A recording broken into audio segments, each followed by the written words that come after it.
What's up, everybody? Dave here. Just want to remind you that this episode of Tales from the Backlog is brought to you by the patrons of The Tube. Personal heroes of mine, such as Chris Nelson and the Top 3 podcast crew, have gone to patreon.com/realdavejackson to support The Tube, and they're getting some cool treats in return. You can be like them and head to patreon.com/realdavejackson, and you will be my hero too. All right, let's get to the show.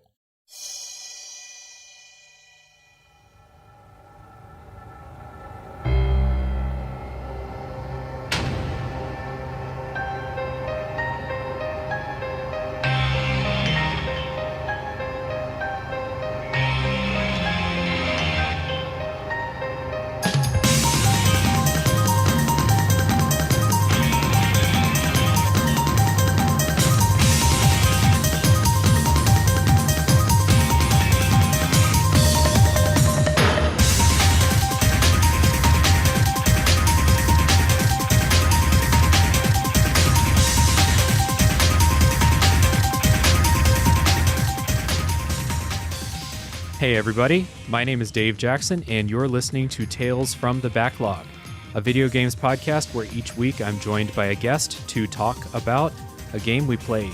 My guest today is a friend of the show, co-host of the Bits of Time podcast, and mitochondrial microbiologist Michael Berger. Welcome to the show. Thank you, man. Good to I have like that you. little bit. Yeah, I like that little bit. Yeah, there. We all love mitochondria on this show. You're welcome. Yeah. Today we're going to be talking about Parasite Eve, which is a survival horror JRPG developed and published by Square for the PlayStation in 1998.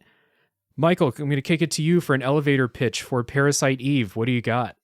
It is one of the shortest survival horror JRPGs with mitochondria said a billion times. One of the shortest JRPGs focused on mitochondria. Yeah, for sure. My elevator pitch is from the creator of Final Fantasy, a survival horror JRPG about rogue mitochondria and spontaneous human combustion. And you heard that correctly. That's what this game's about. So if that doesn't hook you, I don't know what will. Yeah, right. Oh my gosh. On the episode today, we're going to be following the regular Tales from the Backlog spoiler policy, which is we're going to go no spoilers until the spoiler wall. This game has a pretty interesting story. That said, it's just kind of sci-fi fun. So if you do get the game spoiled for you, this is not something that's going to ruin your experience, but we will hold spoilers until after the spoiler wall. Check down in the show notes for a timestamp for where that is.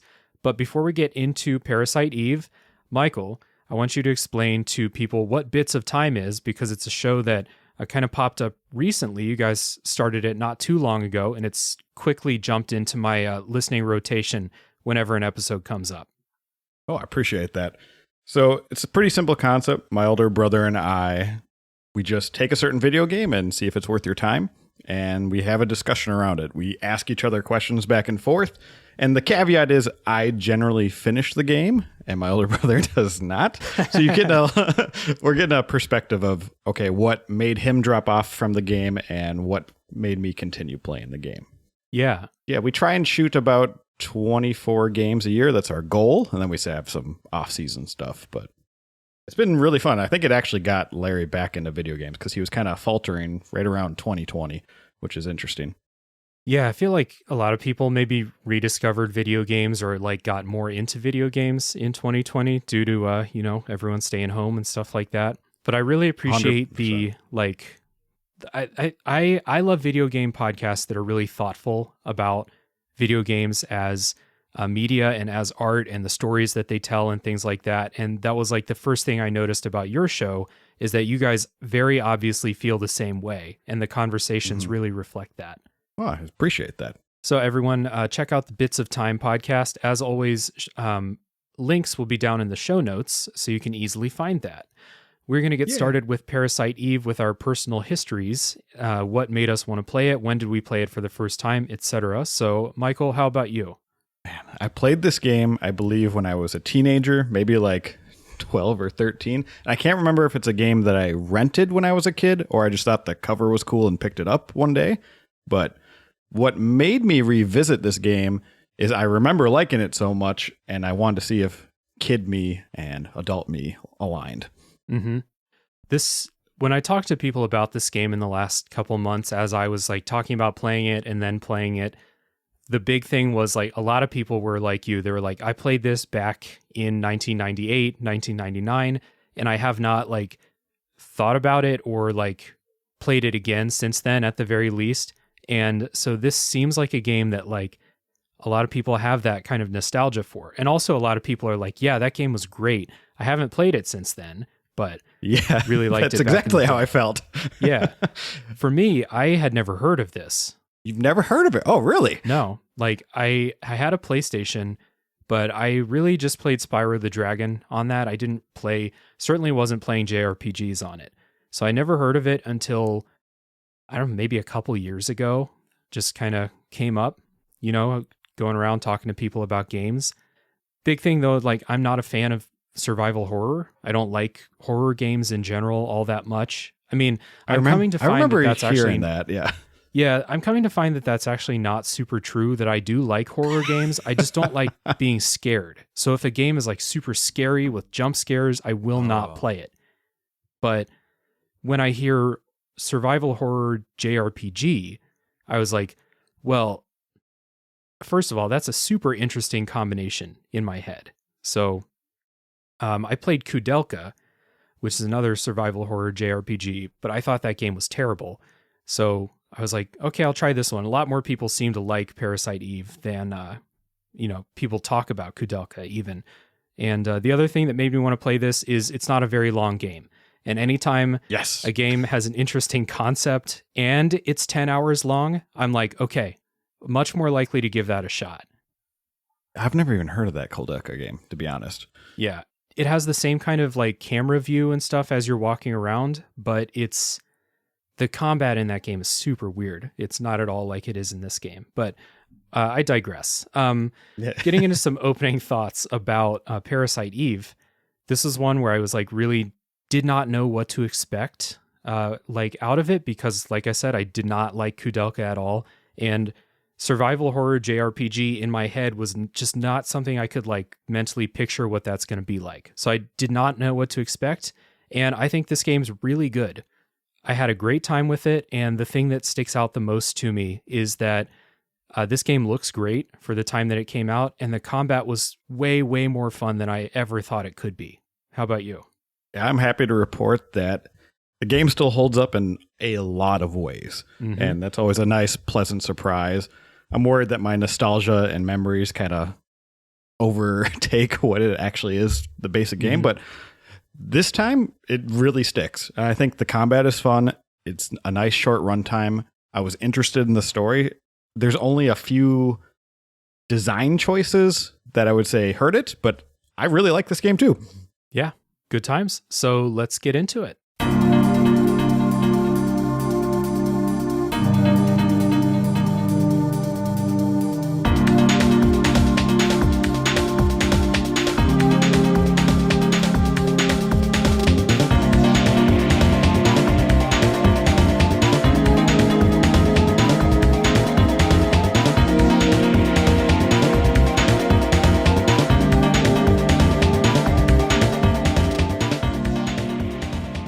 So Parasite Eve is set in New York City on Christmas Eve, and I'm struggling to think of another game set on Christmas. Can you think of any? So I was trying to, I wrote a note of that because I was like, that's very interesting. I don't remember any games on Christmas. I remember snow Christmas levels, but not actually taking place on Christmas. Mm-hmm. Yeah, so we have a lot of talk about what the best Christmas movie is, and since I can't think of anything, I'm declaring right here that Parasite Eve is the best Christmas game. Here, you got my vote. You play as New York Police Department Officer Aya Brea, who goes out on a date at the opera that ends in a fiery tragedy. Suddenly, during the opera, and this is a really famous opening scene, and it's like right at the beginning of the game. Things go from 0 to 100 like real fast. Yep, I wrote a note of that, about that too. It's like, man, this game just goes right away. Mm-hmm. So at like minute 3 of the game, the audience and actors in the opera spontaneously combust, and the game is on to figure out what's going on. I thought this is really funny. Like afterwards, you go outside. Again, this is like minute 5 of the game, so this is not like big spoiler time. You talk to a paramedic, and the paramedic's like, "Oh, I think it's spontaneous human combustion," and everyone's like, "Yeah, that sounds good. Like that's a real thing that happens." It's so funny too. I thought it was like a joke at the first. I was like, no, okay, maybe in this world, it's okay, I guess. Like a Spinal Tap, dozens of people spontaneously combust every year. It's just not widely reported. Yeah, exactly. I like Aya's how she interacts with her date, and she just like pushes him out of the way. It's so good. It's like, we're here on a date, but it's cop time now. I got stuff to do. Yeah. You can get out. She just shoves him out of the way. Yeah, it's great. Yeah, so the story follows Aya over a 6-day span around Christmas time as she attempts to stop Eve, who is a woman who plans to destroy the human race. Again, you're hearing this correctly. Do not doubt your ears. Plans to destroy the human race through spontaneous combustion via the power of mitochondria. So it's such a weird story concept, but I love it. Yeah, it gets really into the nitty gritty of biology, which is very interesting later on. We won't spoil it now, but yeah. And I had a biology background. That's what I studied in for my bachelor's degree, was zoology. So when it like introduced mitochondria, I was like, okay, like, people joke about mitochondria is the powerhouse of the cell and stuff like that. And I was like, okay, cool. But it actually does get into talking about, I mean, obviously this is sci-fi, so it's not like mitochondria really can't all unleash their energy and melt a body. No. But it does talk about like the endosymbiotic theory and stuff like that. It's really interesting in a fun sci-fi way. That's funny that your background was science, because I minored in science for my teaching degree. Nice. Yeah. Look at that. And this game was based on a book, which is why I think that there is so much detail in the like kind of the nitty gritty of the biology behind what's going on here, is that it was based on a book, a Japanese book, so I haven't read it. But from what I understand, the author of that book also has a science background. So that's why it does go like this kind of deep in, much deeper than I would expect a video game to get into this kind of stuff. One thing we glossed over was it takes place during set days. I don't remember any RPG being like that, and not a lot of games do that either. I've heard of chapters for sure, but days is an interesting concept. Yeah, it's a nice little like way to break it up instead of like the regular chapter format, I suppose. And it gives you nice clean breaks for when to stop playing and stuff like that. And I always appreciate when games do that. Yeah, especially older games in this era. Yeah. I also think that Aya is a really cool JRPG protagonist because, number one, she's a woman. Number two, she's not a sexualized woman. She's just a like very competent, police officer doing police officer stuff. There's no like she's wearing appropriate clothing and stuff like that. And that is something that like, it doesn't like bother me in JRPGs all the time. But sometimes I'm like, if she is a police officer, why isn't she dressed like one? And then in this game, she is. Yeah. I mean, I'm the same way. It doesn't bother me, but sometimes they just go a little too extreme where maybe I don't want to play this next to my girlfriend at the time. Like it just seems weird. I don't know. Yeah. And I appreciate it. I love her design in this game. It's great. Yeah, it's a good design. And then she, as a character, she has a lot of like internal conflict as you kind of unravel what's going on in the story. I think that she's a pretty fun protagonist to have. And I enjoy the few side characters that kind of tag along with you along the way. One of your friends at the police department and a scientist that you meet. They're all pretty fun characters. Agreed. Yeah. So one of the things that like really stood out to me when I first started playing this is that I think this game looks really good for the time and the system that it came out on.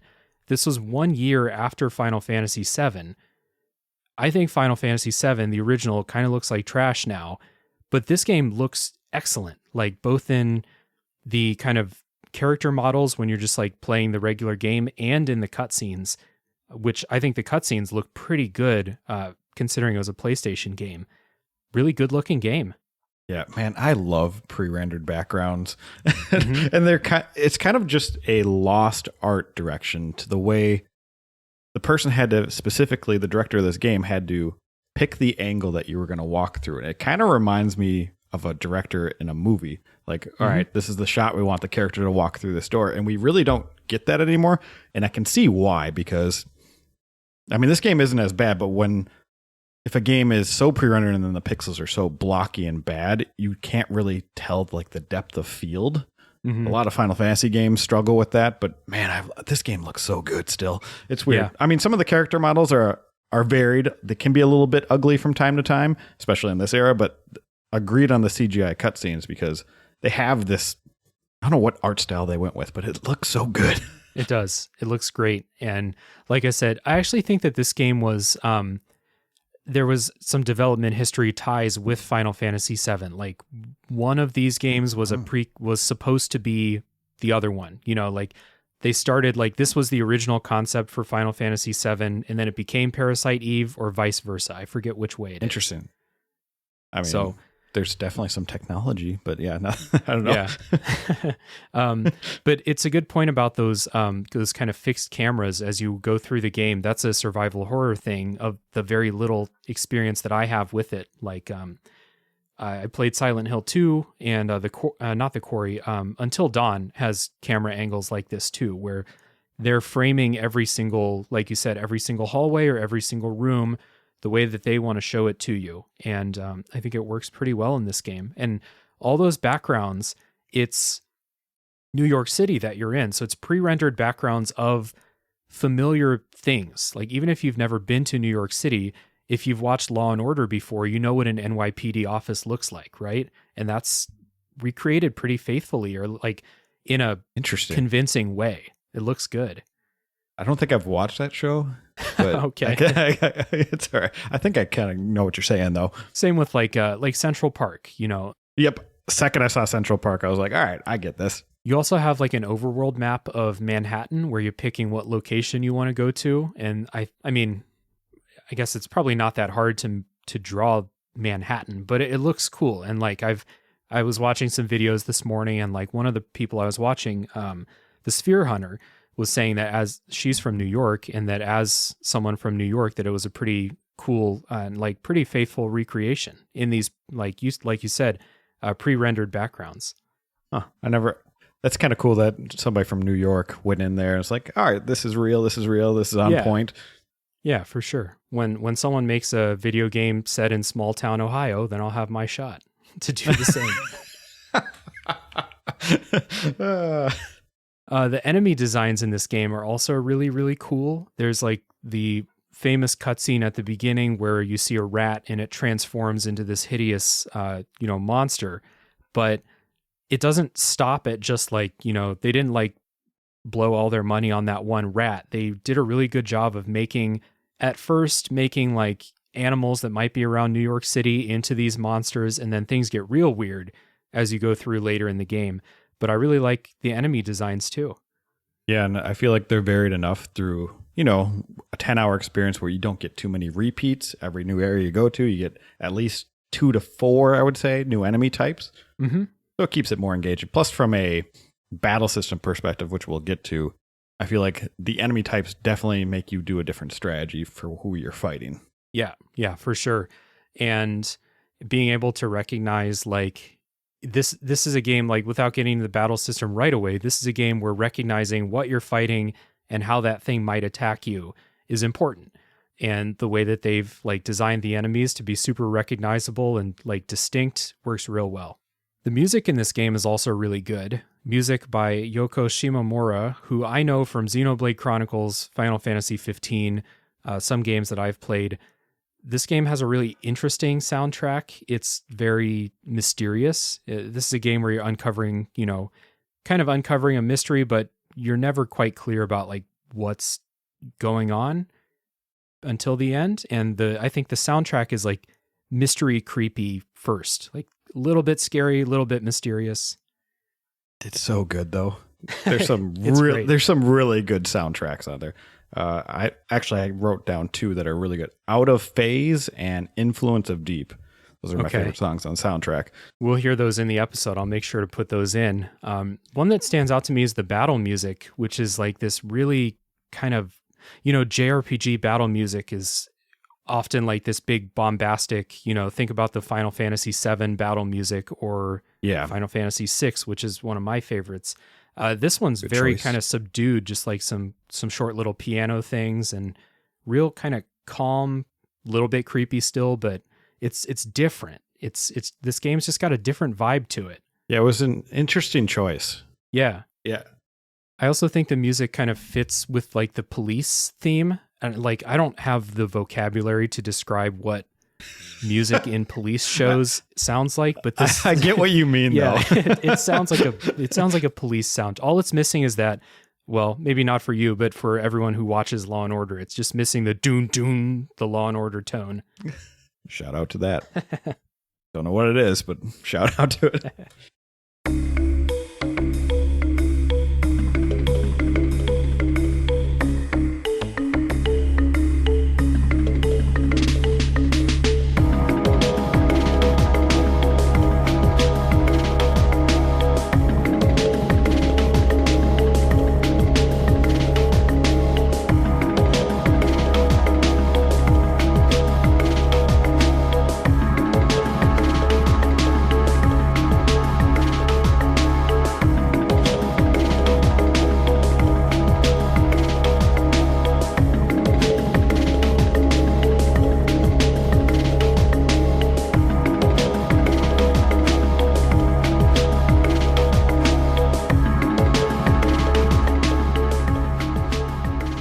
So this is a survival horror game in the way that it plays when you're kind of walking around. So we already talked about that kind of fixed camera thing, but do you have much experience playing survival horror, Resident Evil, Silent Hill, stuff like that?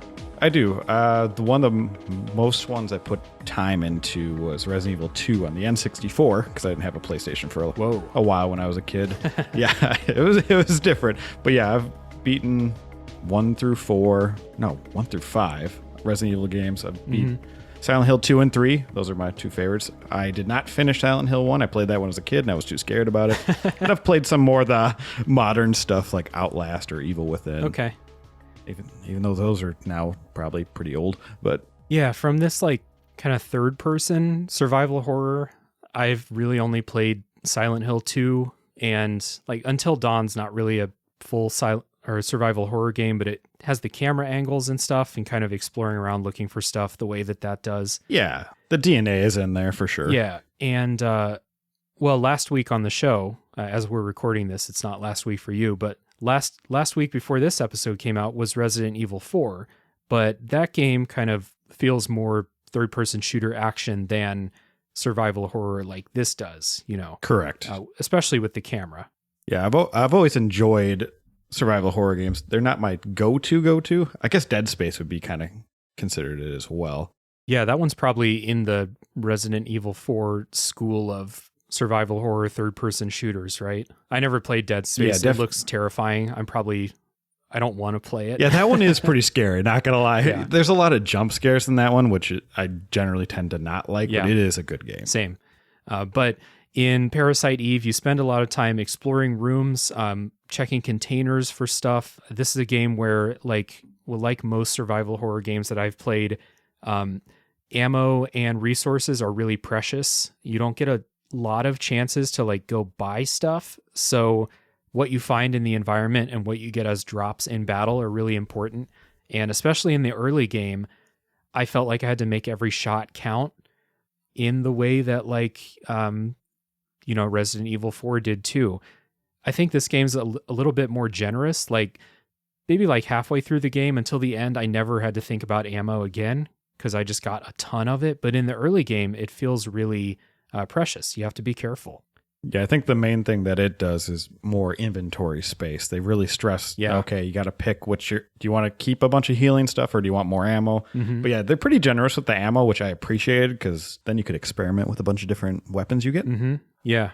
And that inventory space was kind of always a thing that I was like butting up against, but it wasn't as restrictive as that's something I hate about Earthbound is how you can only carry like 8 things. and it's not quite as restrictive in this game. And you can upgrade your inventory space to a point where it's like, anytime I started butting up against the limit of inventory stuff, it was always because I was trying to pick up like an 11th gun to carry, or like something that I just clearly didn't need. Correct. One thing I've noticed with all these collectibles, one of the things I don't totally like is it's kind of tough to recognize when something's interactable in this game.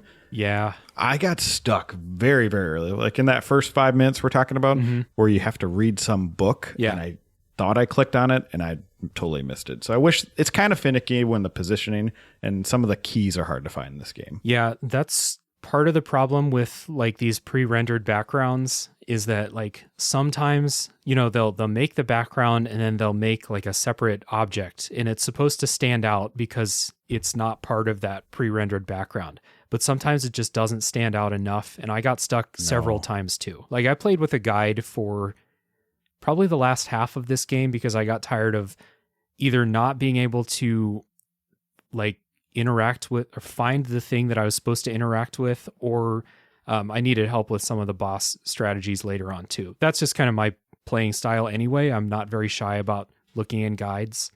Yeah, nothing wrong with that. I used to be a stickler for that when I was a kid. I was like, I'm not going to use the guide. Yeah. I'm like, why? Why, kid?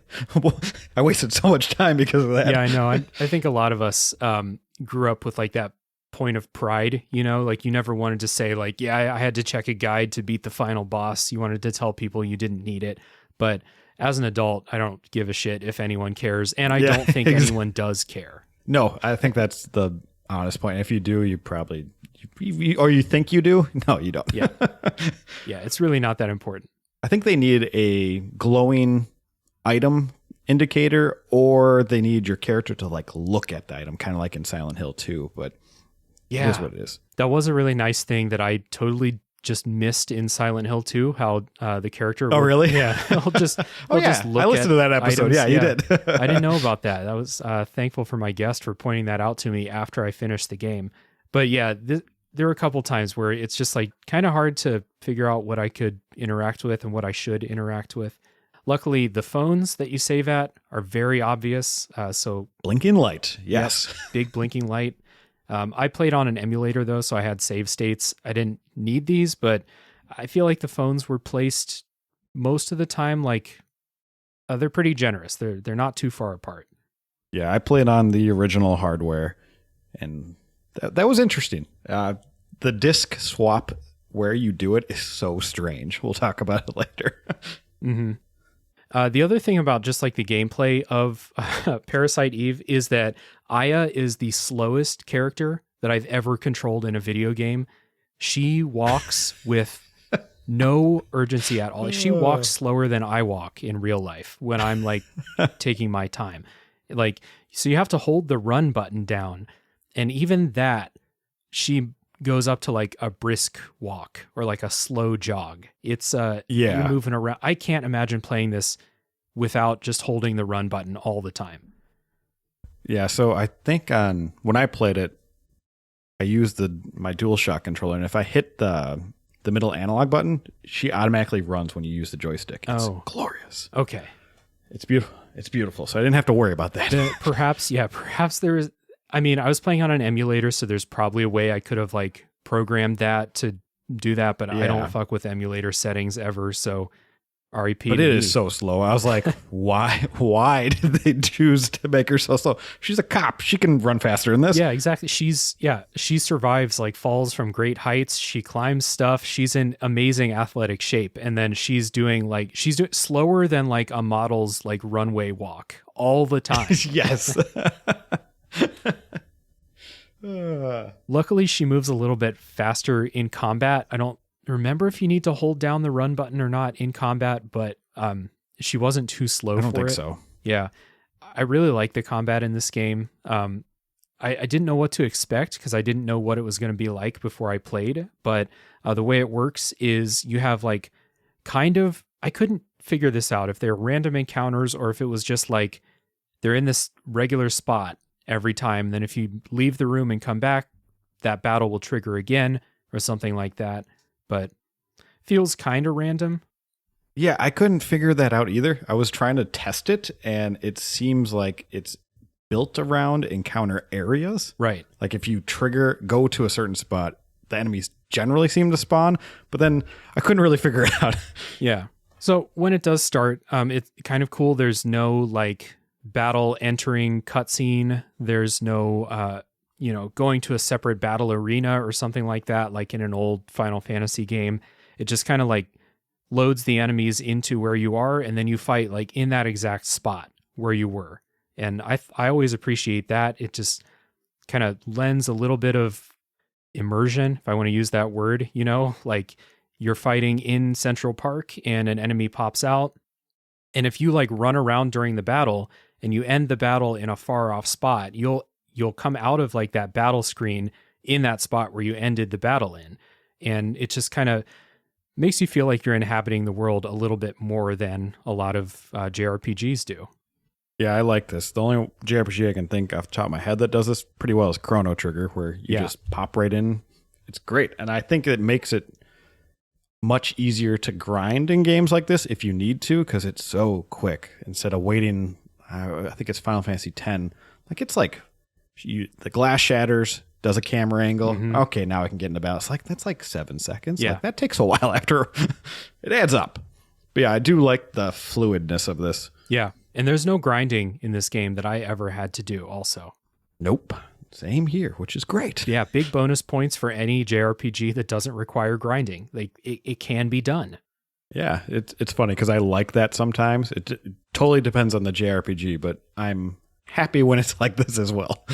Yeah, at this point in my life, I only really get into grinding if there's like a podcast that I want to listen to and I want to play a game at the same time. Yeah. JRPG grinding fills that like keep my hands busy, but not too distracting where I can't like listen to a podcast or something, which 100%.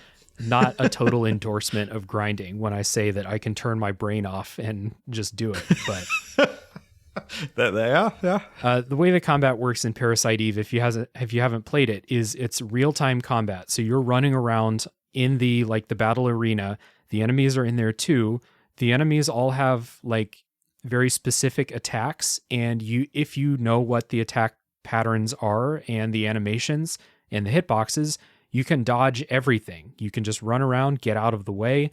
Now, I found this to be like difficult to dodge everything or even most things a lot of times, but I have seen videos of people who like really know this game like 100%, and they can just, they know exactly where to be and they can go through a lot of the game without even getting touched. And this is something I really enjoyed. I like games like this where if you're good, you can just avoid the damage. And this game incentivizes you to dodge because you get like multipliers or bonus points for that, which then you can add to your skills and stuff, which we'll talk about. But I like that it's not, I have to defend this attack. I can actually dodge it in real time. Right. And it's like, okay, I know that this enemy has a big windup and they slam their arms down in front of them. And if I see the animation or like I know that's the attack that they're going to do, if you can just get to the side and the game is like, okay, you did it. You're not going to get hit by this. You're good. Yeah, and then you weigh that strategy with when multiple enemies are on the screen. You're like, all right, which one do I take out first? Mm-hmm. That one's harder to dodge their attacks, so let's go for that one. It's kind of nice. I love it. Yeah.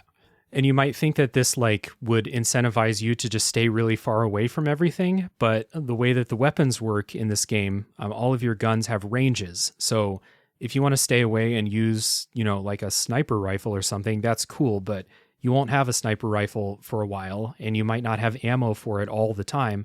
So you do have to stay relatively close to your enemies so that your pistol and shotgun and stuff like that will actually hit and do damage when it does hit. So it forces you to keep your range at a reasonable level, learn the enemy attacks, dodge them, because a lot of enemies do hit really hard in this game. So you can't just like tank through a bunch of battles. And healing items are kind of scarce at the beginning of the game. So yeah, it's just really fun. And this is not even talking about like the attacking portion of the game. It's just all that defense and learning the enemies is kind of the meat of it. And I really enjoyed it. And they give you a really easy way to see, all right, am I going to hit them? Because it's like this bubble that comes out of you. Mm-hmm. It's very simple and very easy to understand, which I appreciate. Yep.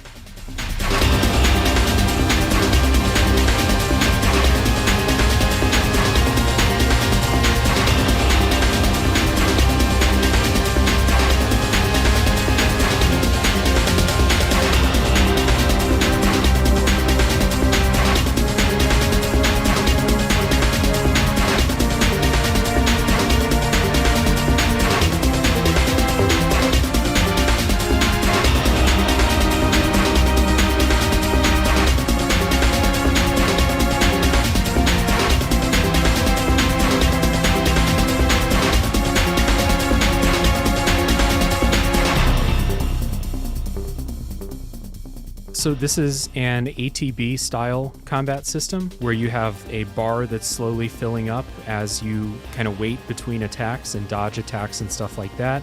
And when it's full, you kind of pause the game and set whatever you want to do. So kind of real time with pause, but you are controlling the character while you're waiting for your turn. And when it's your turn, you can attack with guns or melee weapons. And like I said, all those guns, and of course melee weapons too, have ranges. So you need to kind of pick like, what kind of gun do you want to use? What kind of gun do you have enough ammo to use, especially in the beginning parts of the game? And I kind of always carried like 4 or 5 guns that I would use in different situations. But I feel like this is a game where every gun is good enough to get you through like a big part of it, which is something I like a lot. We play games so different. I had like 1, maybe 2 guns on me at all times. Okay. Yeah. I would just find whatever game or whatever gun I liked the best. And I was like, all right. Then I stacked ammo and just a bunch of healing stuff. Yeah. That's all I did. See, I had what type did you use mostly, I guess? So I always had a pistol because those are kind of old reliable. And I used a rifle a lot because you can stay a little bit farther away with a rifle. And they did pretty good damage. Yes. Later on, you get a bunch of like things that are really good in shooters, like grenade launchers and stuff like that. And I didn't think those were very good in this game. Like they're real slow. Yeah, that's the slowness of any of the weapon was kind of my determinant. I'd rather be able to do like 3 to 4 shots at a time because I feel like that was more effective. Yeah. Even though I had to use more bullets. And I forgot to mention the ATB charges up based on what gun you have equipped. So if you have a pistol equipped, it will charge up way faster than if you have like a rocket launcher. Yes. I would say I got hit most when I forgot to reload. That's how I took the most damage. I'd be like shooting and then she's going to reload and it's like, oh, they're definitely going to hit me now. Mm-hmm. Yeah. So like shooting is not the only thing you can do when it's your turn. So like having a gun with a quick ATB charge, even though like a pistol might be weaker than having a shotgun out or a rocket launcher, like you use your items during these turns as well. So if you need to heal and you have a gun equipped that takes a long time to recharge, you're going to have to dodge stuff for a while before you can heal. Use magic too during your turn. And the magic is very Final Fantasy for a while, like very familiar stuff, heal, slow, haste. It's even called slow and haste, just like in Final Fantasy. Yeah, which I thought was funny. Yeah. You do get some attacks later on that are quite good. But yeah, it's mostly, attack, item, or magic.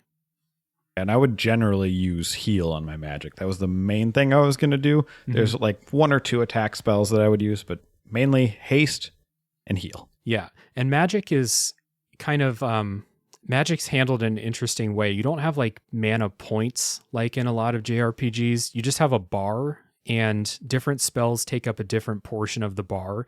And I think that like that ratio gets more friendly to you as you level up. But like your super strong magic attack at the beginning of the game will take up the entire bar. And then at the end of the game, maybe it takes up a third of the bar, stuff like that. So you're always kind of weighing like, okay, if I use my heal spell this time, next turn I won't have enough magic to do anything. Is that fine? Can I live with that? And there's a lot of interesting strategy with that because your magic recharges throughout the battle, but it's not super fast. And I think the interesting part is the strategy for normal mobs and then changes from boss battles. Mm-hmm. I tend to use more magic during boss battles, which I guess is probably what they were going for. Probably. But I would actually use slow a lot more. Mm-hmm. I don't know. Overall, it seems kind of simple when you look at your choices, but a lot goes into it when you talk about, okay, this weapon increases this.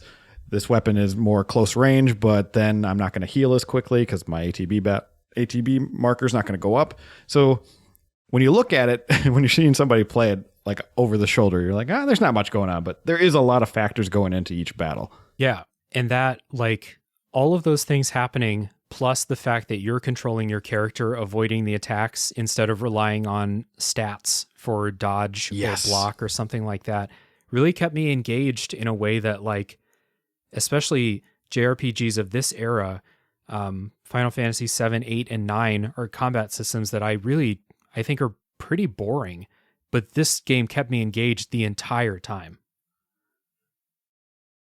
Yeah, I'm surprised that not a lot of games have adapted this battle system at all. Yeah. I don't see any. It's very unique, and I'm curious why it hasn't come back in any facet. Yeah, especially the fact that you can, like, dodge the attacks with such kind of precision. Like, Final Fantasy 7 Remake has a system like this where you're running around, you pause to issue commands or use your attacks, but I feel like if you're super far away from an enemy, you won't get hit by their attack, but you can't, I don't feel like you can dodge it as well as you can in this game. Which is funny when you think about how long ago this game was compared to when Final Fantasy 7 Remake was. Right. It's kind of burning me up inside to not make a comparison to, like, Dark Souls in, like, learning your enemies, learning their attacks. Do you know what's funny? I was thinking that, and I was like, no, I'm not going to go there. Yeah, I was thinking that too, but then I was like, my head's going to explode if I don't say it. Like, it's a very, very simplified version of this, of course, but it is that same thing where you learn this enemy, and if you learn and execute well, you'll never get hit. And I don't feel like that was the case in Final Fantasy 7 Remake, even though it looks a lot like this system. If you just look at it. That's true. I would say it's probably the closest we've gotten off the top of my head. Yeah. We've heard, like, rumors of Parasite Eve remakes too. And I wonder, like, if they would kind of adapt this. This seems like they wouldn't have to completely overhaul the combat system to do a remake or something like that. And we've heard some rumors. So if they do, I'd be kind of curious, like, how much are they going to change, or are they just kind of update this a little bit? It's pretty good the way it is, though. I'm worried they're going to lean more heavy into the Resident Evil and get rid of the cool stuff. Right. Yeah, if they just turn this into, like, a straight up, third person shooter or something like that. Oh my God. That's kind of what the third game did. And yeah, it's not nearly as good as this. I did hear some real bad, like, I finished this game and I was like, this is great. And I told some people and they're like, oh, cool. Glad you had fun. Do not play the sequels. And I was like, okay, understood. So in my memory, I remember playing the second one and liking it. I never finished it. So I'm curious. Someday I might go back and try it. Yeah. But I've heard that it kind of goes downhill towards the end. So yeah. Actually, I might have heard that Parasite Eve 2 is, like, fine, not as good, but, like, not a bad game. And then, like you said, the Third Birthday is, like, a terrible, terrible game. It's so different. And I'm like, why did you do this to her? Yeah. Another thing I don't think I mentioned, but with your weapons, you can upgrade them throughout the game. And this is one of the coolest systems, I think, in this game, because once I figured out what was going on, it really alleviated a lot of, like, the stress that I have about picking a weapon and sticking with it. Is like, a lot of times, because in this game, if you, like, pick up a new weapon and get rid of your old weapon, that weapon's gone forever. Unless you store it somewhere and, like, go back and get it, it's gone. And this game has this upgrade mechanic where you use these tools to kind of take the special trait, or take, like, bonus stats from one weapon and put them into a new weapon. And it destroys the old weapon, but it, like, basically guarantees that you're taking what you like from your old weapon, putting it into your new weapon, and then freeing up a new inventory slot. And it just cut away all the stress that I ever had about, like, oh, I like this weapon because it has poison bullets, and I got a new weapon that's stronger. Well, I'll just move the poison bullets from the old one into the new one. No stress. All good. It's so clever. And man, I felt dumb because I was like, it would not click with me. And I play a lot of RPGs. And I was like, I don't understand the system. And then one time I just looked at it, I was like, oh, yeah, that's really simple. I just take this and it moves over to my new gun. Yeah. And you get kind of upgrade little items that will just give, like, bonus stats to a weapon. Like, it'll increase its accuracy or its damage. And then, again, you don't feel bad for spending those items on a weapon and then getting a new weapon, because you can use one of those tools to move those bonus stats into the new weapon as well. That's pretty clever that way because you can use those Yeah. bonus points too to upgrade your ATB. There's one other thing. I think it's your health. And then you can also just go to any gun and, all right, here's 100 points to upgrade my range one time, or my accuracy. Mm-hmm. Yeah, you get like some bonus experience points that you can just dole out. And you get a lot of them too. Like you get a lot to play with. Yes, you do. My ATB was so high towards the end. Nice. It was great. I think I spent probably too many of those upgrading inventory space, but Same here. I did use it on ATB as well. I think I almost had it parallel. Like I can't remember what levels they were towards the end, but I know it was in the 30s probably. But the one thing I would always try and do, because I picked up an armor that automatically used a healing item once I got to critical. And I was like, this is amazing. So I never had to die like that. And then my thing was, I want to try and get as many shots as possible. So I think my pistol eventually did like 7 shots per firing. It was great. Yeah.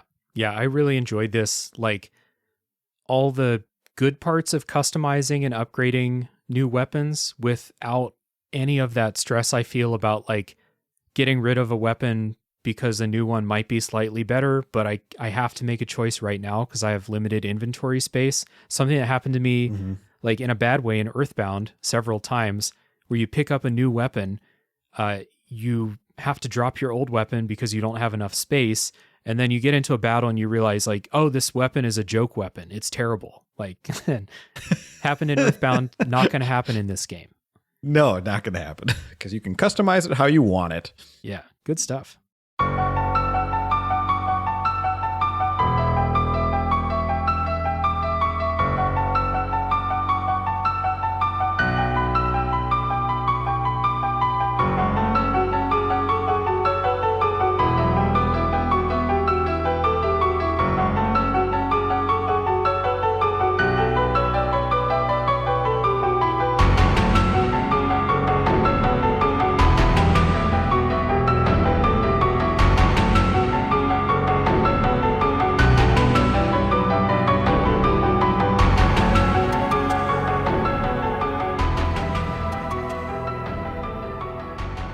All right, so let's get into some final thoughts before we get into spoiler time. So Michael, guest always goes first. Who would you recommend this game to? Is there just anything you want to say in summary about Parasite Eve? If you want something different that experiments with genres, this is an easy recommendation. I know you don't like scary games and you made it through it. This isn't very scary. There's some like gore horror kind of elements going on, but you should go for it. This probably got missed, like you said. I mean, you never even heard of it, and I played it once. But yeah, nobody really talks about the game. It's kind of getting back, but the best part, it controls nicely. Can't say that about most survival horror games from this generation specifically. So knowing that it's fluid, it's not a long runtime. It took me 9 hours, and I wrote it down up here somewhere. 9 hours and 26 minutes to beat. Even though my game time was 7 hours and 24 minutes. We'll talk about that later. Yeah. It was a real pleasant surprise. Like, I didn't know what to expect. PS1 RPGs are real hit and miss for me, as I said earlier. Survival horror JRPGs, something I would have a hard time like conceptualizing, like what even is that? And I was just real pleasantly surprised. It's a lot of fun. I think it gets the best of the survival horror and like the best of JRPGs without getting into like being too jump scary or being too grindy. You know, like things that I don't like about either genre are not in Parasite Eve. And it was a nice breezy 10-hour game, which can't be understated for people like us who play a lot of games. Yes, exactly. And there's one negative, which we'll talk about in the spoiler section, but if you have access to play this with save states, I'd probably recommend it because there are some stupid design choices in 2 particular spots in this game. Yeah. And I'm a video game collector, and this game has shot up in price. I think it's like $70 now. Jesus. So yeah. So I thankfully have my childhood copy somehow, but yeah, kind of sucks that video games are going up. Yeah. Luckily for me, I'm not a collector at all. Well, I don't have enough money to be a collector, but I don't have that I don't have that drive anyway. I was good emulating it, and I think this is a good recommendation for. I think it's a good recommendation for JRPG fans for sure, because if you like what JRPGs can do, but don't want to play one that's 60 hours long, like there are some really good ones that are pretty short. And I actually don't know enough about survival horror and like what people like about it to say, you know, if you love survival horror, you have to play Parasite Eve. But again, it's a pretty fun game. Not a real difficult recommendation unless you're against emulating and don't want to buy, you know, the regular physical copy. PlayStation Plus is supposed to have games like this on their like classics catalog on PS Plus Premium, but they don't. They're just like, you know, no Parasite Eve, none of these like PS1 games that people want to play. It's funny, like the market for PlayStation owners, most of them, you're an anomaly just playing Spyro, but that's okay. Yeah. I feel like is RPG. Right. So it's so weird that they're so limited. Yeah, on the service where they claim to be like, you know, we're going to bring back all your favorites from the PS1 and PS2, but none of the JRPGs that you want to play. We're just going to bring back like, you know, you want to play Ape Escape? And I'm like, no, not really. Yeah. I mean, I would. I liked that game when I was a kid. Fair enough. It's okay. I'm weird sometimes. We've all got our things. So a little bit of housekeeping before spoiler time. Michael, where can people find Bits of Time? You can find it on almost every podcast thing available. Just search Bits of Time. Mm-hmm. And then we do have it we have a Twitter page, Bits of Time Media, and then as well as in Instagram, Bits of Time Media as well. And then you can find me at Matter of Michael. Yeah. I do also have an older brother who's more of a curmudgeon and doesn't finish games, and he's Matter of Larry. Yeah. And I'd like to get Larry on the show at some point too. I think that'll be a good time. Yeah. I know when you recommended this game, I was like, that's not a Larry game. I know that. Yeah. Yeah. I was talking to him and he was like, yeah, that's not a Larry game. So we'll get him on or get the both of you on. I also saw that you wrote a book, right? I did. So what's that about? Do you want me to? Oh, sorry. Yeah. I was like, I did write a book. Yeah. So it's called Ayla, Ayla, and you can search for it. Just type in that name and then my last name, Berger, Berger. Mm-hmm. And it's have you ever seen the movie Her? No, I haven't. Okay. So that's kind of a story about a guy who falls in love with an AI. Okay. And this is more, it's kind of that concept with Black Mirror smushed together. Basically, this guy's wife dies, but then technology comes to where she can come back as a digital being. Mm. And so he has moved on with his daughter and his new wife, and she comes back into his life, and it kind of throws everything crazy. Very cool. You perked my ears up when I heard Black Mirror, because I'm like, oh yeah, I can see directions that could go, and that sounds pretty cool. So yeah, I will put links down in the show notes for you, for Larry, for Bits of Time, and Ayla down in the show notes. Everyone check it out. As far as Tales from the Backlog goes, best things to do to support are to tell a friend that you found a new podcast and then chase them down when they run away. I think it's worth it. And always. Yeah. And if you feel like it, you can support the show on Patreon. Find a link down in the show notes. Join the Discord server. There's lots of cool people talking about games. In October, this is kind of horror game month, so people are going to be in the Discord talking about horror games they're playing and stuff like that. I invite you to join us. And consider listening to a Top 3 podcast, which is my other show, doing Top 3 lists. We're going to take a break, and when we come back, it's spoiler time for Parasite Eve.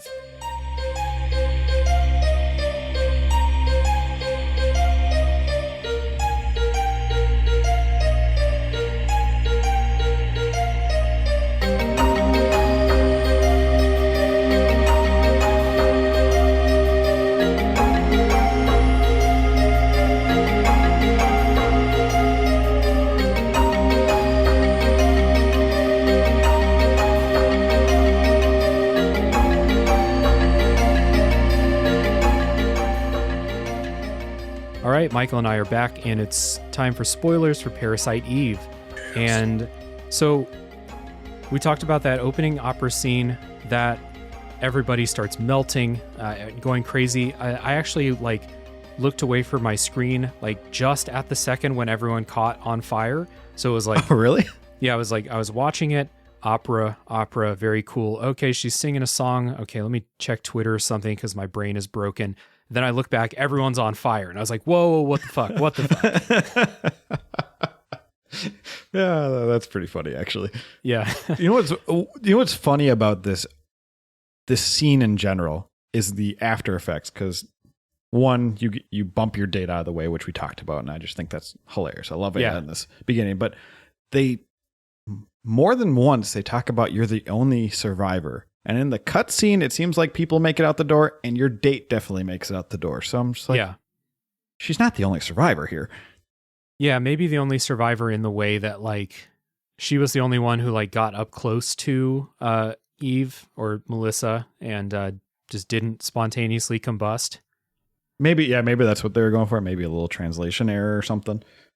Could be. Yeah, that's always a possibility with games translated into English, for sure. Man, I just still laugh about like how that paramedic is like, it's obviously spontaneous combustion, and everyone's like, it's so funny. Sure, that's definitely a thing. Like we're all I've heard of that. There's no other explanation that it could possibly be. It's so funny. I love it. So one thing I like about this game is you immediately go through different areas so quickly. Mm-hmm. Like even before you return to the police office, you have this area in the opera, like the backstage area, and then you also go into the sewers. I'm like, that's pretty crazy how you go to two different areas so quickly in this game. Yeah, it's pretty breezy, and like that backstage area is like one hallway with 5 side rooms or something like that. You go past that, you climb down into the sewers. I like at the beginning, this was something that I laughed at. Like Aya goes backstage after looking for the actress. And there's just a giant pit with like a huge drop. And I love those things where it's like you interact and it just says jump. Yes, no. And it's like, well, obviously jump down. Yeah, sure. She'll be fine. She's wearing high heels, but she jumps from like 25 feet up. It's such a strange way. I can't think of where in relation why that hole was made. Like, did she just blast through it? I don't really know, but she just ran backstage and punched a giant hole in the floor and then dropped down. Yeah, it's all right. It was funny how my brain works when I play JRPGs. I immediately said no, and I went all the way back outside to the paramedic again. And I was like, maybe there's something there. I think you're supposed to. Well, if you do that, I think you get some ammo or something like that, some healing items. Yeah. The medic heals you up. And I was like, all right, this is cool. Yeah. Appreciate that. Very evil of them to kind of set this like mysterious horror tone. And then one of the first rooms you can go into just has a clown in there. Yeah, the dress. I was like, why? Yeah. And he immediately dies too. Yeah, he runs outside and immediately just burns to a crisp. So there's also one of those side rooms where you need something and you're just kind of like reaching around this like burned body inside of it. You're like reaching around or like picking them up, like shoving them over to this. I think that's what it is. They're like on a chair and you just like push them out of the chair and get to what you need to get to. So yeah, after that whole thing, you get a little talk about how Aya's mitochondria are awakening. I think they say she's awakening. Haven't gotten into the mitochondria yet. And then she starts to feel real, hot temperature wise. And, but she's fine. She's the only person who can like stand up to this. So we go back to police headquarters. Again, like looks exactly like Law and Order. And I've watched like hundreds of episodes of Law and Order in my life. So I was like, I feel right at home here. I know what's going on here. And again, everyone's just like, yes, spontaneous combustion. We're going with this. We're not even going to explore other options. Full on. It's just it is what it is. Is this where she gives the press conference too? I don't remember if it's like right here or a little bit later, but yeah, pretty soon after that. And Aya, she just can't keep it together. I'm just like, she just starts blurting all this stuff. It's like, oh, it's this person. Yeah. And I'm like, come on. Yeah. But that also goes into her character where she can't deal with this type of stress. It's new to her because it's kind of targeted at her and she doesn't like that. Yeah. And like, it also another character thing for her where they're like, Aya, just shut up, let us, basically lie to the public about what's going on, and she just like can't Nope. abide by that. Which I love. It's great. Yeah. It's a good character moment, even though you're like, that's probably a dumb idea, Aya, Yeah. but it's okay. Yeah. Is it Aya or Aya? I always assumed it was Aya because it's Japanese, but that would make sense. Okay. Yeah. We'll go with Aya. All right. So you go to the museum next. You talk to a German scientist, which we've all watched movies and played video games. The German scientist is going to be evil in some way, right? He is. No. He's just raving about mitochondria, and this is where I started to be like, yeah, tell me more about mitochondria. I'm in. Let's do it. Yeah. So he's talking about how mitochondria have been evolving independently of like the humans at 15 times the rate of human evolution, which makes sense for things that reproduce much more quickly than humans. They're going to evolve much more quickly anyway. And then we start to get into all this like mitochondrial, pseudoscience, of course, sci-fi, but really, really cool. I was like, yes, like this is all about if mitochondria go rogue and like turn against the host, or someone can harness their power because they're not, according to the endosymbiotic theory, they're not like 100% human, like they're something else.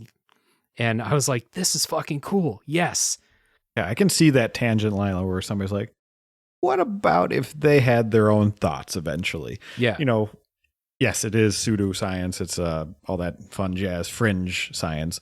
But I could see how somebody could get to that plot point where like, all right, the body's just going to rebel against you and become its own thing. Right. Yeah. So what he keeps talking about is how if all the mitochondria in their body release all their energy at once in the form of heat, there would be enough energy, enough heat to melt a person down to the bone, which is just very cool. The idea that someone's going to harness the power of something inside your body. Almost like, did you watch Avatar, The Last Airbender? I haven't finished it, but yes. Okay. They do there's like an evil water bending technique in that show called blood bending, where they can like harness like the water in your blood and like control you that way, almost like in that way. Super creepy. Sounds terrifying. Yeah. But that's a good analogy between this, because it's kind of similar in that regard. Yeah. Granted, you're not really getting controlled. Well, maybe you're getting controlled, which we'll talk about at that ending scene. We'll see. Yeah, certainly not like within your control to combust or not to combust. So you said you have like a background in science too. So you remember the endosymbiotic theory? A little bit, yeah. It's been a while. Yeah, the theory that like mitochondria and chloroplasts and some other organelles were not always part of our cells, and that they kind of were enveloped in a position like a time long ago by a bacteria, and they started this kind of symbiotic relationship. Mitochondria makes energy, sense, yeah. The cell wall provides protection, etc. So they're a part of your cells, but they're not you, because mitochondria have their own DNA, which is crazy. Yeah, they're kind of independent from you, even though they help our body. Yeah. So it's like you said, it's a real easy line to connect, like, okay, what if they rebel? What happens then? Then I can see like the thought process behind this. And again, this whole chapter, I was just like, this is like obviously not real, but this is super cool. Like I'm a fucking biology nerd. This is my shit. Someone made a game for me. And you're like, this is all I want to hear. Just keep going. And we get a nice info dump of it, but it's not too long. And I feel like it really does a good job of catering. All right, I can see now what the plot is going to be. It gets pretty like biology heavy, but even for people without a biology background, it's like high school level biology. It's not like it's not PhD level or something like that. Yeah, I think they would have lost a lot of people on that one. Yeah. Skip. Yeah. So I also made a note that like we've been getting a couple of flashbacks, kind of in between scenes or in between days. You get this flashback to a hospital, and there's a little girl who happens to be blonde, very similar to Aya. And the doctor in those flashbacks, to me, looked like this German scientist at this time. Yeah, they were not hiding that very well. Yeah. They kind of set that up to be a mystery where they want you to be like, who's that little girl? But she looks exactly like Aya, like the whole time. Yeah, I know. I was thinking that. I was like, you're seeing that little girl very early in the game, right? I think even you see her when you drop down into the backstage area. You might. Yeah, it might be. It's definitely within like the first half hour for sure. I was like, well, obviously that's going to be me. Right. So the opera singer, I forgot to mention, she's her name's Melissa, but she's kind of struggling to maintain her own identity or become Eve, which becomes like the antagonist of the game. The diary is very interesting on that one, where she's like struggling to get the part, but then the main lead gets sick and she's like, yeah, it's my time to shine. Mm-hmm. And she has to take all this medicine. Very interesting. Yeah. I think she was saying like she feels really sick, but she's like, this is my big break. This is my only chance. I have to do this. I'll just take a bunch of this medicine, go knock out this opera, and then deal with it later. Oops. Whoops. Yeah. So after this, you go to the zoo to pursue Eve. I think it's the zoo in Central Park, and then you go to like a theater in Central Park. You also trying to your partner at the police station, Daniel, who is interesting. I don't want to say there's not a lot to him, because they do give him a little bit about how like he and his son are kind of not estranged, but don't have the best relationship because he's always working, stuff like that. Mm-hmm. He cares about his kid. But the first thing you see from him is right outside the theater, a reporter is trying to talk to Aya, and he just runs over and punches her in the face. punches him in the face. So out of left field, but I liked it. But you're trying to help him because his son and his wife are at this play in the park. And you know what happens when people go watch Eve perform. So they go, got to go in there, but you're too late. Everyone melts into this goo and the goo just like goes down into the sewers or something like that. Yeah. It's a choice. I was like, all right, so they were burning before, but now it's becoming goo. Something else. Yeah. Maybe it's so high temperature, it liquefies them. Yeah. And then very New York, you take a carriage ride out of the park. Oh my gosh, this part, man. Have you ever been to New York? I have. Okay. Did you do a carriage ride? I did not, but I did a carriage ride in Bruges in Belgium. Oh, that counts. So yeah. Feels like a very New York thing where they're like, how does she get from the theater to the next place? Oh, she takes a carriage ride. That's what people do in New York. And a boss battle on a carriage. I do not remember this from being a kid, but man, is it dumb, but also kind of awesome. Yeah, it's kind of cool. Kind of hard to dodge the attacks of that boss fight because you're in like literally a carriage, like a 2-seater carriage. You can't really move around a whole lot, but it's not that hard. Yeah, you have to just hug those corners like pretty well on there. Yeah. Aya takes the carriage, it crashes, and then you wake up the next day in a Japanese scientist's apartment, and his name's Maeda. And Maeda traveled from Japan. I love this. Like, it's just bringing in like just such weird and obvious like plot things. He came from Japan because something similar happened in Japan all these years ago. And he's like, oh, I better check this out. Do you know what's cool? Yeah, right. Do you know what's cool about that is in the first level, after the opera, somebody calls and it's a scientist looking for Aya. Mm-hmm. Or knowing about the event, and you don't find him till now. So it's like, it's cool that they kind of put that he's coming over here regardless. Mm-hmm. A little Easter egg or breadcrumb, if you will. Yeah.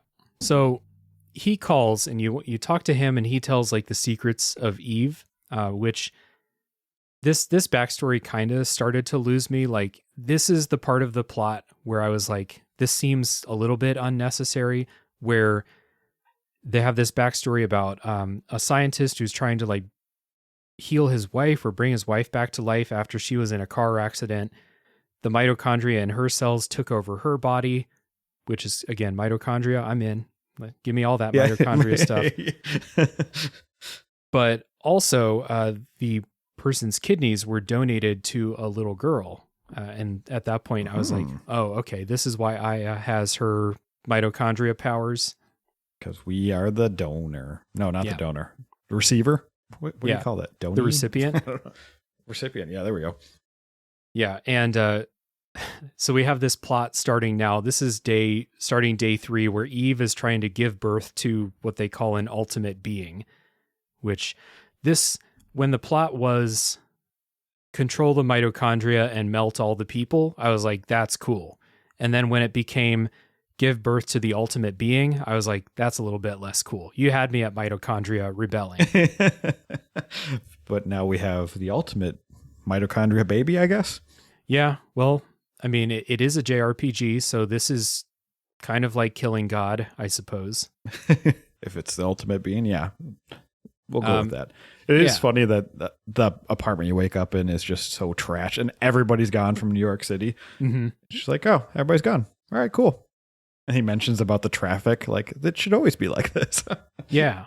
And Aya she's the only person who can get close to Eve and what's going on. So even though there's all these people that want to help, Daniel wants to help, Maeda wants to help, everyone has to stay away. And Aya's the only person who can do it. And she, like, there's a point where she's like, everyone stay away from me. I don't want something bad to happen to you. And then when the plan becomes like, Aya, you're the only person who can get close, she's like, yep, I got this. Let's do it. Mm. So that character switch. And that is a almost ingenious plot point to be like, all right, you can't have any help. Here's why. Yeah. It's an interesting reason for you to be playing as like a solo protagonist in a JRPG, because most JRPGs you have a party with you, but this one it's just Aya by herself. Yeah, and usually one-on-one combat is not my favorite in a JRPG, but this game does it really well. So I'm okay. We talked about the combat. The combat's real good. So day 3, don't have much notable things except it's Daniel's son. Gets introduced to the police dog named Shiva. And the way they introduced the police dog, they're like, this is Shiva. She's the nicest dog. Like, she's a beautiful, beautiful, peaceful creature. And then as soon as they said that, I was like, well, that dog's going to turn into a monster. 100%. Yep. And you were right, sir. Yep. It turns into like this 3-headed, like Cerberus monster. And you have to save Daniel's son. And that's it. I think his name's Ben, if I'm remembering right. That sounds right. I like this level actually quite a bit. Even with, I backtracked a lot to get the open doors because you keep getting keys. And I'm like, all right, I'm going to run back to open this door. I enjoyed, maybe it's just because a police station reminded me of Resident Evil 2 probably, but. Yeah. Well, the police station in this game is a cool place for a level like this because police station's been your safe place the whole time. This is where you go to, get rid of your equipment. It's where you go to save, and the dude downstairs who upgrades guns and stuff, all that stuff's in the police station. So when it's suddenly under siege, games do this all the time where they take your safe place and make it not a safe place anymore for some effect. And yeah, it works. I think it's pretty good in this game, but also you're right. Like a creepy police station full of monsters is just a good horror setting. Yeah, it's pretty excellent. It is funny though that after they clean that police station up real quick. Oh yeah. The next chapter, there's a few less people there, but everything's fine. Like apparently the janitors were unharmed. Yeah, they're working overtime. Yeah. So day 4, you let me remember day 4. What was the location of day 4? I just heard you fight a spider boss on a rooftop. But I forget what the rooftop is. Oh, it's the hospital. The hospital. Okay, right? Rooftop of the hospital. This was one of the first design things where I was like, why the fuck would they make it like this? This is stupid. Oh my gosh. Did you die? So you beat the spider boss at the top, which is like it's not like super hard, but it's not easy. No, because there's 2 stages of it. Right. Yeah, it's a 2-phase boss fight. And I died maybe 1 or 2 times before I beat it for the first time. And then afterwards, there's a helicopter crashing. Or it's a jet. It's a jet crashing, right. And you have to get to a safe place. And I had no idea where to go. Like, I tried to go back to the door where I came from. Makes sense, right? Logically. Right. Did this get you too? Yep. So I ran north and I was like, all right, I can't do that. And then I ran to the east and then it crashed. I was like, oh no. I didn't have save states, so I had to fight that boss over again and watch that cutscene again. Well, you can't same skip here. any of that. Because you didn't use it. I didn't. Well, Oh, I no. didn't think to use a save state right after a boss fight because I thought it was just going to be a cutscene or something. I definitely didn't expect something that would game over me and make me go back and fight that boss again. And so I did it. I went back. I save stated like, okay, phase 1's over. Save state before phase 2. Phase 2's done. The boss is dead. Save state. And then it still took me a few more tries to figure out where to go. This is one of those times where I was like, the pre-rendered background, I just don't see where I should go here.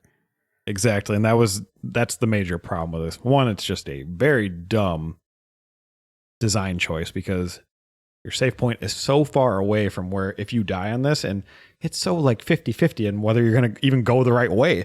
Mm-hmm. Because logically, I would be like, all right, go back to where you started. Yeah, exactly. There's a door here. Why can't I just go through the door? Nope. Or that giant hole that happened. It's just, it's bad. You can't jump down that hole either. You have to go to the fire escape and jump on this, like the thing painters use, right?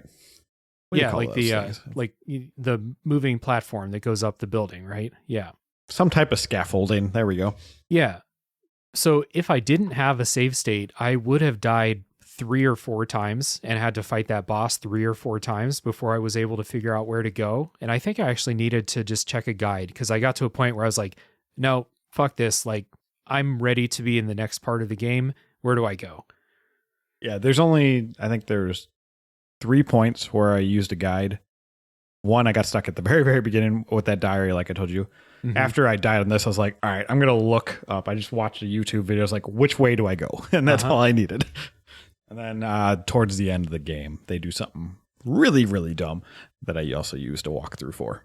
Yeah. Day 5 is a lot longer. It's real long. You do the sewer maze, which I needed a guide for because I was just like, I went through a couple of rooms without a guide.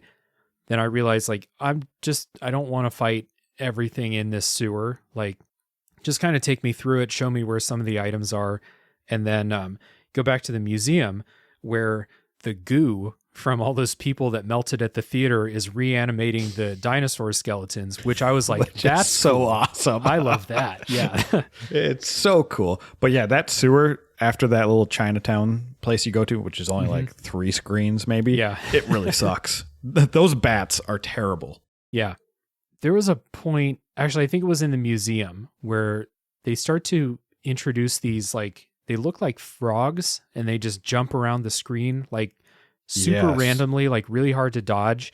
And I was having such a hard time in that until I basically just like brute forced my way to a few level ups. And then it was fine after that. But the beginning of that museum level, I was like almost dying every random encounter. Yeah, the museum is very long and very hard, but I really like it because it's just a cool setting for a game. And yeah, of course, the dinosaurs coming together are great. But yeah, I noticed there was a certain pattern I had to do with the frogs because they always do like 1 to 2 jumps and then they attack you. So I'd try and figure out, all right, do I start shooting on the first jump or the second? I think it was like the second or something like that. Yeah. I don't know if it's because like maybe if you weren't using a guide, you would get lost in that sewer, you'd fight a bunch of stuff and you'd level up a few times. And so I went in a few levels too low or something, but I was just having a real hard time. I did take a detour either before I got to this point or the next. No, I think it was on before this level where I went to some warehouse. Oh yeah. Fought a very, very hard boss and I got a rocket launcher. Yeah. So that was cool. I did that too because the guide told me to go do it. And I was like, okay, sure. Nice. And I ran into a situation there where I fought the boss. I beat the boss with like almost no health left. And I didn't have any healing items. And then I had to get back. You have to go all the way back through the level with a bunch of stuff. And I was so glad I had save states where I could like get into a thing, either try and fight it and not get hit or just run, and then save state right after it was over. So I'd be like one step closer to getting out because it was so hard. Yeah, that crab boss is very difficult. I think he's a crab looking guy. Yeah. Mm-hmm. That was cool though, that because it doesn't seem like it's a pretty linear game, but it seems like you can go do that, and there's a couple side things here and there, and that seemed like a worthy detour for a rocket launcher. That was good. Yeah, for sure. So after the museum, we finally get to fight Ava, right? Yeah, I believe. After the museum, you fight her. I thought that boss was going to be really hard, but it was fine. Like, not a big deal. It was a fun boss fight. It felt climactic and everything like that. And man, when you use the final magic spell, I cannot remember what it's called off the top Liberate. of my head. I wrote it down too. Oh my. It's so good. It is awesome. That is all I tried to do. I was like, I'm just going to dodge, get enough magic points, get that bar up, and then I'm just going to use that and hammer on them. Yep. That was my boss strategy from here until the end of the game was use haste, and then just run around like crazy, use liberate, and then do whatever I have to do to like not use magic until it's refilled again so I can use liberate again. Like I think the T-Rex boss in the museum, I think I killed that in like 2 hits with that spell. Like it's so powerful. It's so good too. Pretty cool to look at too. Yeah. Turns into this crazy, I don't even know what you call it, hair evolved form, and just like punches and kicks the crap out of everybody. Yeah, super cool. And so that was my strategy for the rest of the game. Just whatever I can do to get liberate ready to go, that's what I'm doing. Heck yeah. So day 6, you go to like an aircraft carrier to confront the final being, the ultimate baby, as I wrote down here. And this is like, I don't know if this was like the last design thing that you didn't love, but like a 6-phase boss fight at the end of a game like this, I was like, that's too much. I'm glad I have save states. So that's not what I had the trouble with. I actually like 6 is pretty freaking outrageous, even for JRPG standards. But I did like how it was growing super quickly, because it kind of calls back to the mitochondria evolve super quick. Mm-hmm. I was like, all right, I like that. Yeah. In the final form, he looks pretty crazy. But after you beat this boss and you have to run away from it, I immediately went to the save point for the phone. Oh, yeah. And you can't save, but because you went there, you do not have enough time to get to the door, so you die. Right.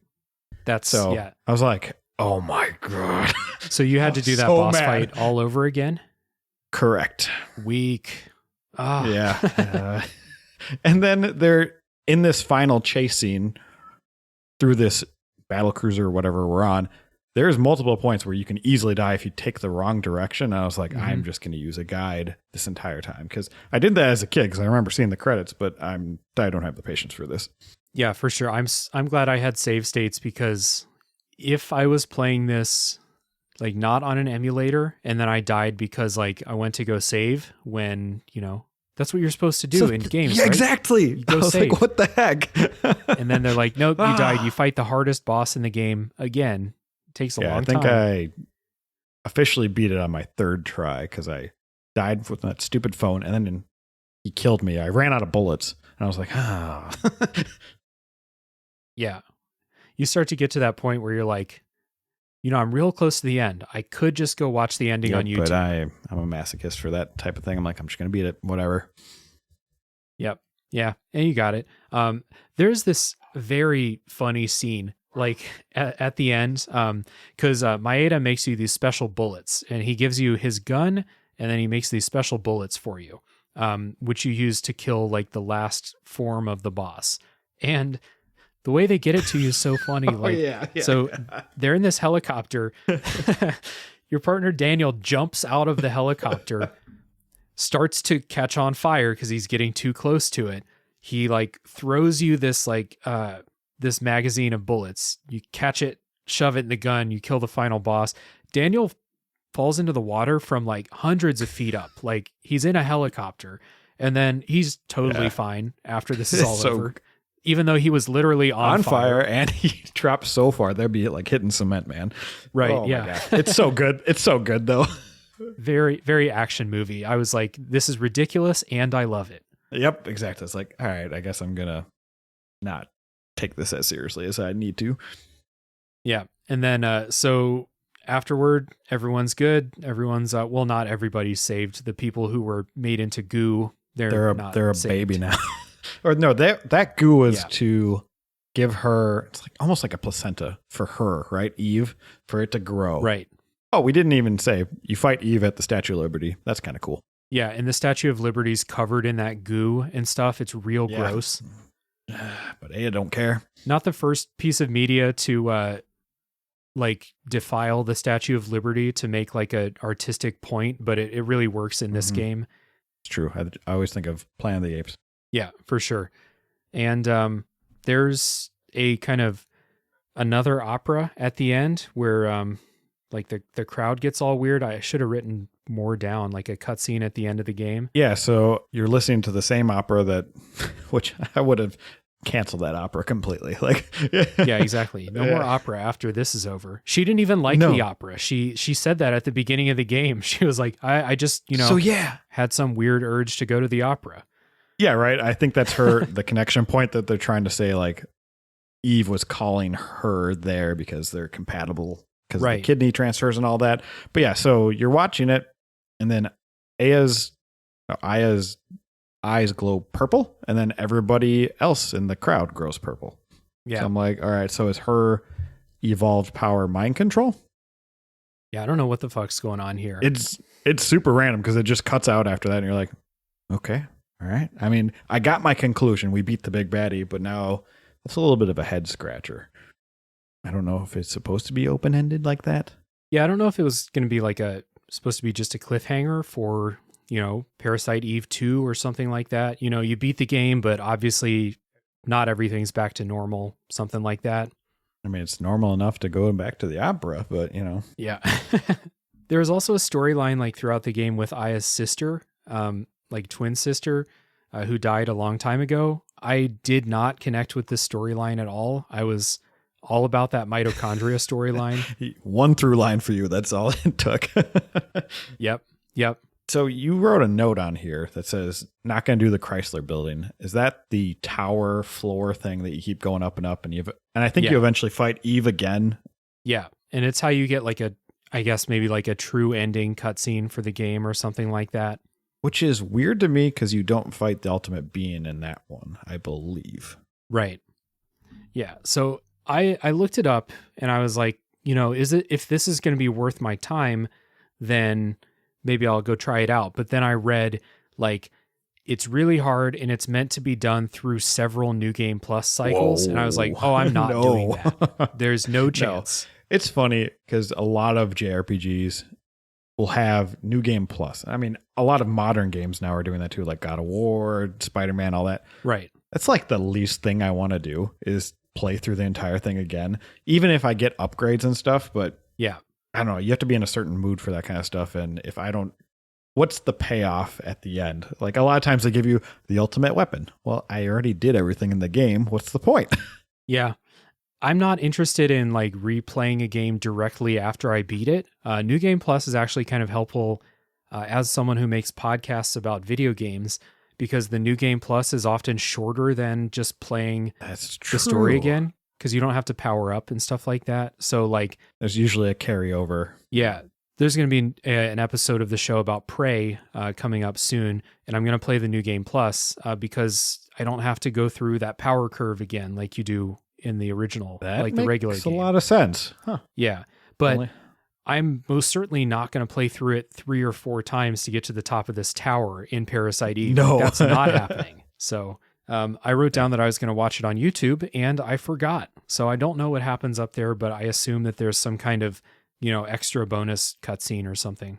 Okay. I remember, I think I looked it up, but this was a little while ago. And I think it's just a static text over after you beat the final boss. Okay. I don't think it's actually even a cutscene, and I don't remember what it said, honestly. Okay. I also read that the final boss against Eve at the top of it is like insanely hard, and you have to super optimize your build and be like like I said, leveled up through like several New Game Plus cycles. And I was like, I'm not dealing with that. As much as I like this game, no. Yeah. That is somebody's like wheelhouse where they're like, yes, this is exactly what I want to do. That ain't me. Well, this is like, it's something that like, if I were playing Parasite Eve when I was 10 years old in 1998 and I wasn't going to get another new game until my birthday or something, maybe I would have done something like this. But yeah, that's what we used to do. Yeah. Yeah, not now. I have more games now than I will ever have time to play, even if I never buy a new game again. I've go through that dilemma all the time. Yeah. I'm like, why do I buy this game? Certainly don't need them, but no. Yeah.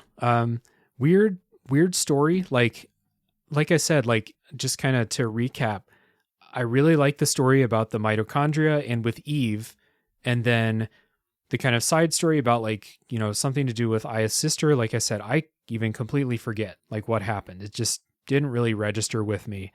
And the ultimate being felt like JRPGs do this so often where you have an antagonist for 80% of the game and then suddenly they're not the antagonist anymore and there's something bigger.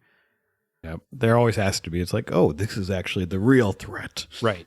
That was not introduced. At least Parasite Eve introduces the idea of the ultimate being like, you know, a couple days into the story. Whereas some Final Fantasy games are like, surprise, there's actually this character. You've never seen them before, but they're the real bad guy. Come on. Yeah. So I don't know. Anything else about Parasite Eve that struck your fancy or you want to talk about? No, but I'm going to reiterate, this battle system just needs to be used in more games. I think it's very clever. Yeah. And I do like me some short JRPGs. I love me long RPGs too, but I really like this runtime for this game. Yeah. Yeah. So like I'm not allergic to long JRPGs. I've played all 3 Xenoblade Chronicles games. And so those are long. Those are long, but I like it's very obvious to me that a JRPG doesn't have to be 50 plus hours long to do good things and to tell a good story and have characters that you end up liking a lot. Because that's why a lot of people play JRPGs, is for the stories and characters and stuff like that. And all of that can be accomplished in 10 hours, like in Parasite Eve, or in 20, like in Chrono Trigger. It doesn't have to be 50 to 100 hours. No, and those are very good examples, Parasite Eve and Chrono Trigger. That'd probably be my recommendations for somebody that wants a shorter RPG. Mm-hmm. Those are the go-tos. Yeah, yeah. So as we're recording, coming out in about a month, but like as people are listening to this, it will have been about a month ago. Time is weird with the way I record things, but I did an episode about Chrono Trigger, and I did recommend it as like a first JRPG because it's good.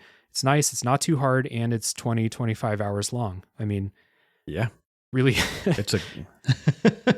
That's not the norm. Yeah. Really hard it's hard for me to say like, you know, I think Xenoblade Chronicles 2 is a really good game, but I played that for 130 hours and that's not a reasonable thing to put on other people. No, I blew through that game. It only took me like 60. Yeah. I did so much side stuff in that game and the DLC too. Oh yeah, DLC is good, Torna. Yeah. It's pretty fun. I'm excited for Xenoblade 3's whenever that comes out. Oh, it's out. I've been playing it. Oh no, like the DLC. Oh, the DLC, right? Yeah. Yeah. I just got a little nauseous thinking about like just with how long Xenoblade 3 is. Thinking about more makes me a little bit sick to my stomach right now. But I'm sure it's going to be good. Yeah, exactly. I'm sure it's going to be great, and I hope they do a little physical copy for me so that I can have all 5 of them. Yeah. Just in my Switch collection. That'd be great.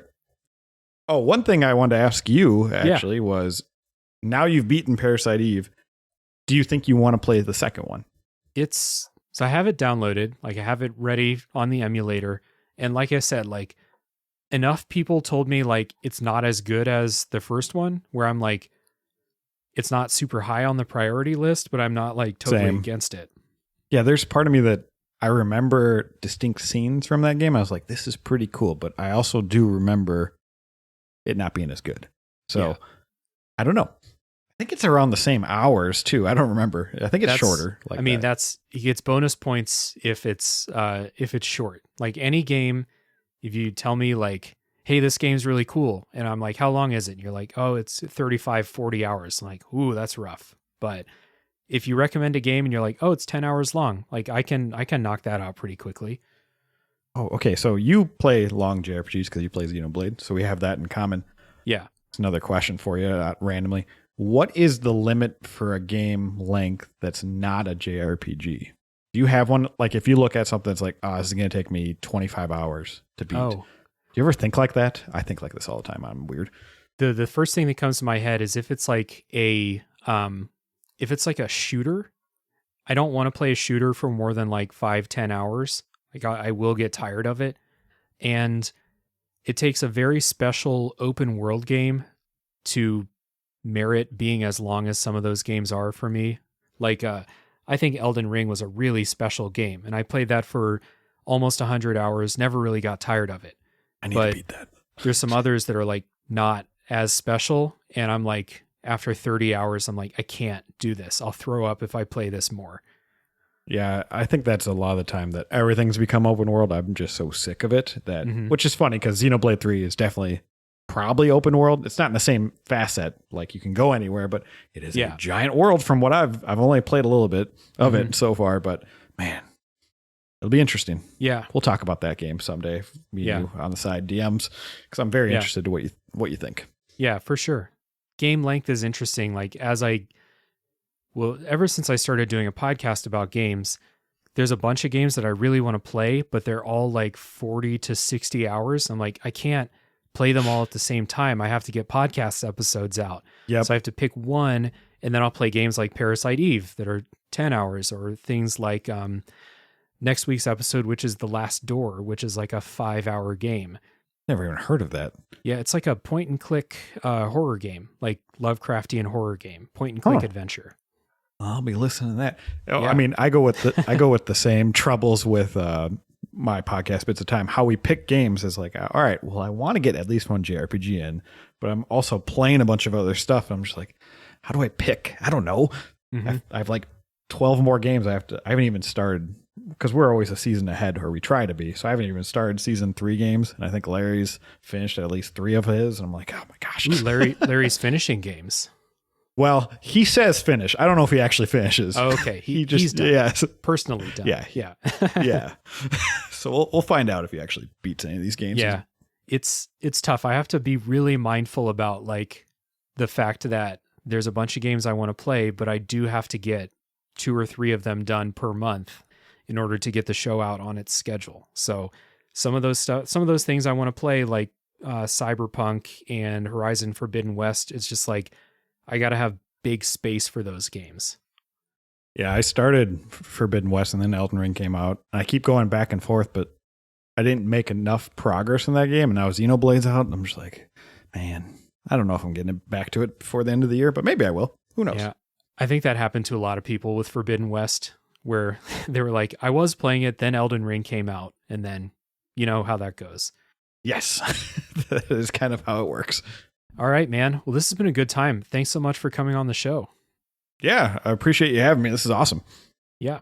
One more time, everybody. Another recommendation for Bits of Time. Again, check down in the show notes. Very good podcast. Kind of a newcomer on the indie gaming podcast scene, but I really think it's well worth your time to check them out.